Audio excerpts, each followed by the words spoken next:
Hi guys, வாங்க தக்காளி பஜ்ஜி வணக்கலாம். அதுக்கு கடாய் சூடானதுன்னா எண்ணெய் ஆட் பண்ணிக்கலாம். எண்ணெய் சூடானதும் கடுகு போட்டுக்கலாம். கடுகு பொரியட்டும். கடுகு பொரிஞ்சதுக்கப்புறம் வெங்காயம், கருவேப்பிலை, பச்சை மிளகாய் ஆட் பண்ணிக்கலாம். இதை ஒரு வணக்கிட்டு இப்போ தக்காளி ஆட் பண்ணிக்கலாம். இப்போ தக்காளியெல்லாம் ஒன்று மிக்ஸ் பண்ணிவிட்டு உப்பு போட்டுக்கலாம். இது கூடவே லைட்டாக நான் மஞ்சத்தூள் ஆட் பண்ணிக்கிறேன். அப்புறம் வீட்டில் அரைச்ச சாம்பார் தூள் 1.5 ஸ்பூன் ஆட் பண்ணிவிட்டு லைட்டாக பெருங்காயம் ஆட் பண்ணிக்கிறேன்.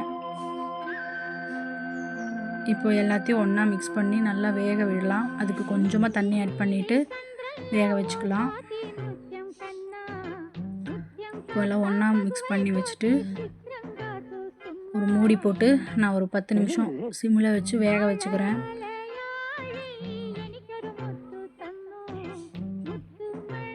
அவ்வளோதான், ஓரளவுக்கு நல்லா வெந்துருச்சு. நம்மளோட தக்காளி பஜ்ஜி ரெடி மக்களே. அவ்வளோதான். தேங்க்யூ.